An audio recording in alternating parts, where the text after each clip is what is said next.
It's Josh Rubin. Thanks for joining us on today's edition of the Rubin Special. We're at Veselka on the corner of 9th Street and 2nd Avenue in New York's East Village, one of the downtown classic restaurants. We're here for breakfast with none other than our good friend Scott Durkin, COO of Douglas Elliman. Join us.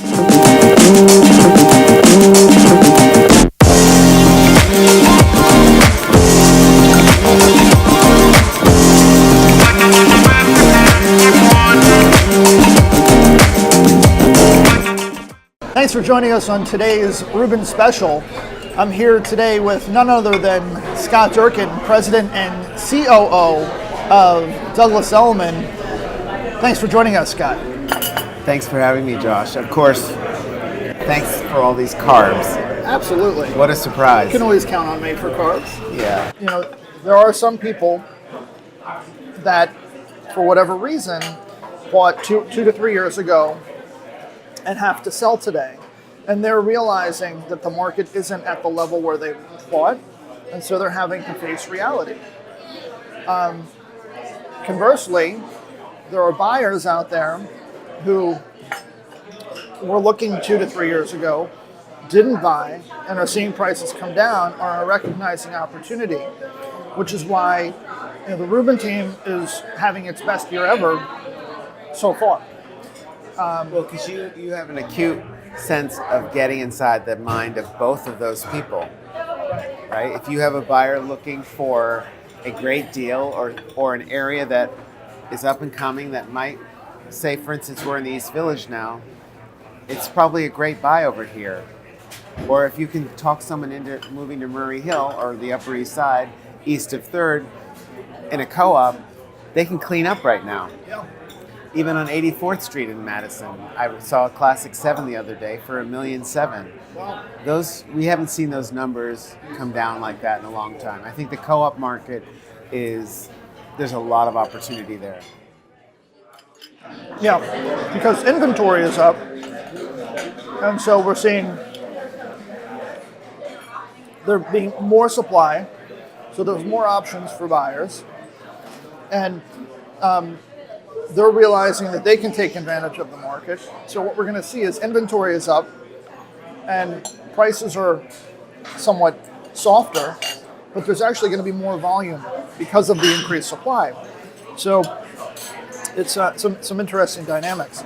I think we're fortunate in this city to have a market that can reset itself much quicker than anywhere else, because we have 25 A lines or B lines that it takes one deal to sort of reset and we can move on. I think it's pretty amazing. Yeah. You know, it's funny. There's some people that will say to me that are in the business, some for a long time, some just in the business. Well, I want to be Josh Rubin. How does Josh Rubin do it? Like, what's his secret? And I'm always saying that, like, now we're here now at 9:00.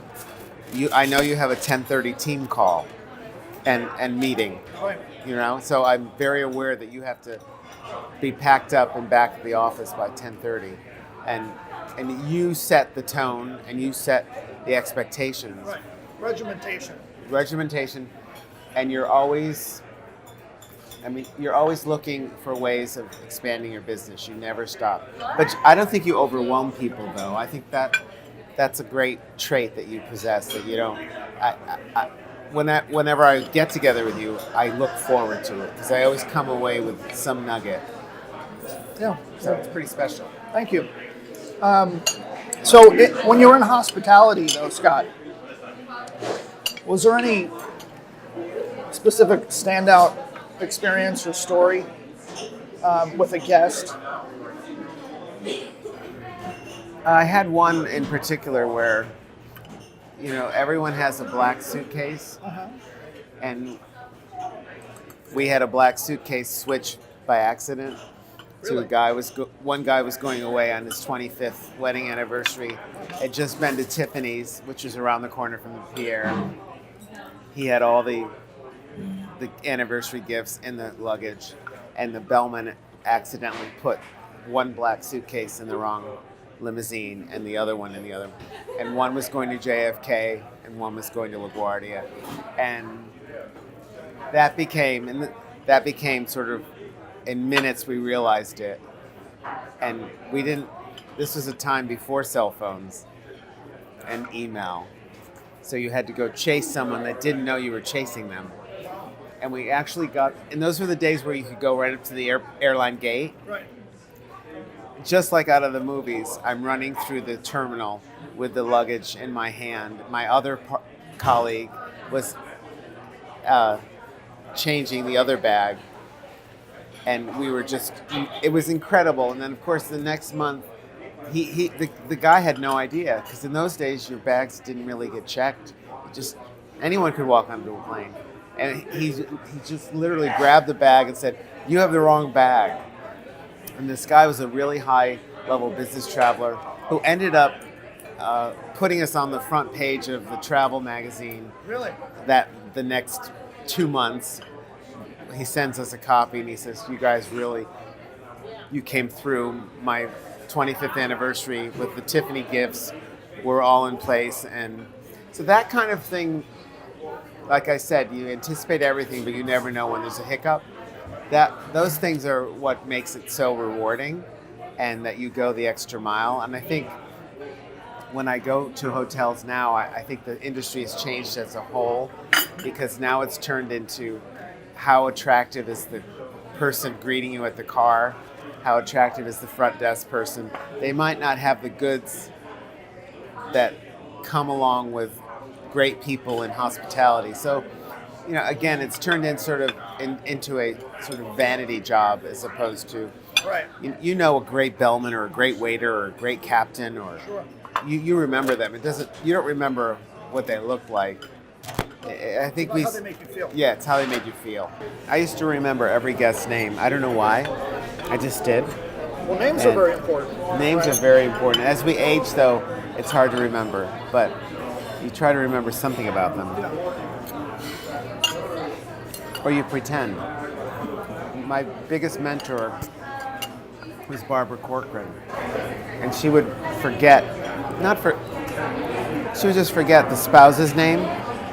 So she would do a lot of events where the husband and wife would be together. So, for instance, she would know that you're Josh Rubin, and she would introduce your wife as, "This is Josh's honey." She would sort of give them sort of a cute name. "This is Josh's chickadee," because she didn't know who it was, because so many people passed in front of her every single day that it was really hard to retain all of that. Yeah. So there's ways of getting around it, and it's all about how you make people feel. Right. Yeah. But it does start with the name, because there's no sweeter word to a person than their own name. It's true. So that was one of the things that I picked up in the book How to Win Friends and Influence People. They talked about a president, I believe it was Harry Truman, and how he would remember everyone's name, no matter who they were or what position they were in. He just remembered names. Bill Clinton is like that. He's always present when he's talking to you. There's nothing worse than someone looking through you to see what's going on behind you. It's just the way they are. But someone like a president like that, it doesn't matter who it is, he's locked in with you until you're done talking. So Scott, you guys live in Chelsea, right? Yeah, over in London Terrace. But I'm here every year. I have a standing date here, the third Monday in December. Really? With a group of friends and Dave, my husband. The Theater for the New City is on the corner. Right. And for the last 20 years, Charles Busch has put on his play, Times Square Angel, for one night only. Wow. And after the play is over, it's an hour long. Yeah. Every year, Sarah Jessica Parker and Matthew Broderick is sitting in front of us. They're there every year. Kenneth Lonergan and his wife. And then they don't come with us, but a group of us come back here. Yeah. It's our Christmas tradition, and they have Christmas borscht here, which is amazing. Yes. Borscht is really something that Veselka is known for. Yeah. So are you interested, or do you have a background in the dramatic arts as well? Oh, sure. Didn't we all? I think anyone that's in real estate or hospitality, they had something in the performing arts in their blood. I always wanted to be an actor. I think I was a bit shy, so I didn't go down that road. I went down a road of modern dance because at the time they needed men, so I got a scholarship in dance, but I never pursued it. And but it stays with you, doesn't it? I mean, here we are, we're mic'd up and the cameras are on, and it's showtime. Well, actually, I have dance to thank for my wife. Right. Because if it weren't for my love of dance, I never would have met her. Where did you guys meet? We met on a dance floor. Wow. Yeah. So here What kind of dance? on Bleecker Street, it was just, in a club. A friend of mine was DJing and I was just hanging out, and there was Kathy, and the rest is history. 20 years later. 20 years later, 3 kids. Yeah. So and a major career in real estate. right. But as you said earlier, it all derives from wanting to help people. And I've always found great joy in just helping others. Yeah. I mean, Howard always says people didn't go to college to become real estate agents, right? Yeah. And then the time when you and I got our licenses, it was not a choice that people made. It's a career, sort of a fallback, or I'll do this until I find something else. Right. Yeah. So it's interesting because I got into it initially with that mentality. But then I realized shortly thereafter that it's really a great marriage of a lot of my interests. It's helping people, seeing new spaces, loving the city, and every transaction is as unique as a snowflake. Because you might sell, as you said earlier, the same line within a building. So you might sell 29A and 32A, but it's different people. And oftentimes those people have done something different with the apartment. So it's almost like an entirely different home, because there's a different personality. And you often guide them. I mean, I always say the closing is the beginning of the relationship. Right. The finding what they wanted was the courtship. Then the wedding happens, and the first thing, and then you build the family with them. Right.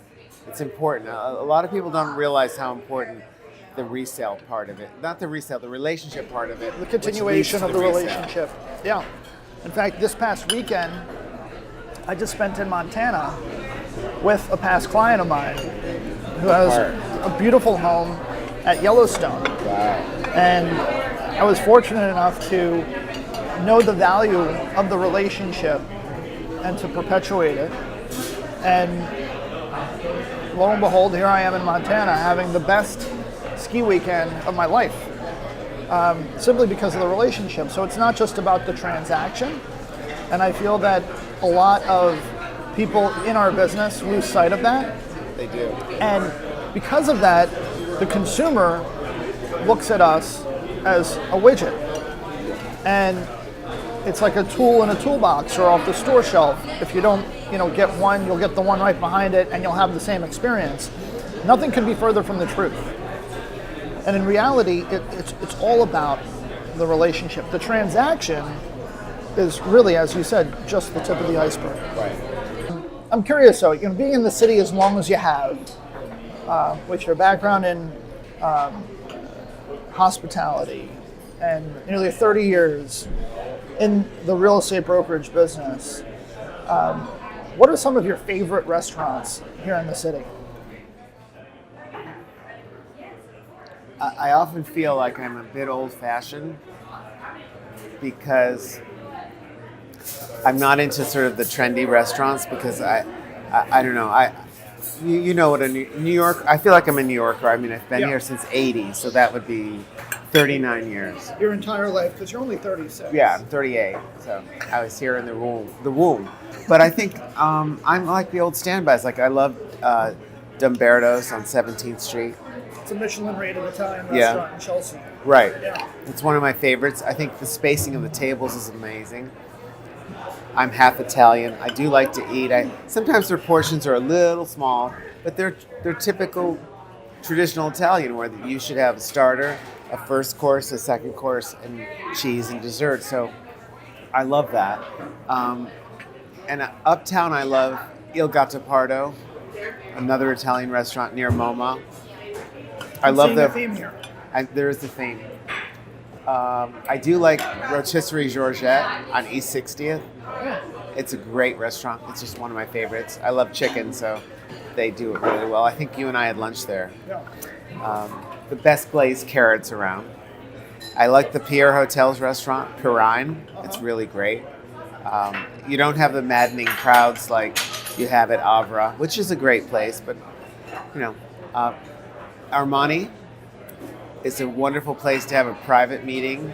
I do a lot of recruiting there because you won't run into anyone. Yeah. People don't even know that Armani has a restaurant. Yeah. Just remember, eat a bagel before you go because everything's this big. And on the west side, I like the Smith near Lincoln Center. Right. The Upper West Side has never really had any good restaurants. Yeah, there's really, I was talking to Sandy Krause, an attorney that we work with a lot, about his favorite restaurants. And the Upper West Side has always had an issue with restaurants, and I don't know why. I don't know why. In New York, they talk about certain areas or certain corners that no matter what, retail cannot survive in that location. And the Upper West Side as a whole with restaurants, there's plenty of people up there. There are, yeah. Both those who live there and those who visit between the museum and Lincoln Center. But at the end of the day, restaurants, for whatever reason, haven't been able to sustain themselves in that neighborhood. And I always wonder why. I don't know what happened. Yeah. I love the Odeon. The fries are still great. Yeah. Steak frites are still great. Yeah. So I think that's an old institution. I think we have so few left that we must continue to, like Veselka. Right. We don't want the rent to sort of throw them out. Yeah. I often wonder how places like Veselka are able to stay in place while others end up not being able to keep up with the rent. It's interesting. I think price point helps, but then again, what if you don't have enough on your menu to support the rent? If the rent triples, they're sunk. But one of my favorite places I'm always at if I go to the theater is Joe Allen. The La Scala salad is my favorite. And it's like a good the warm chocolate chip cookies and vanilla ice cream, there's nothing like it. So I think I tend to go to the old New York standbys. If there are any left. Yeah. Well, I think there are a few. There are a few. Yeah. So Scott, this has been a great meal.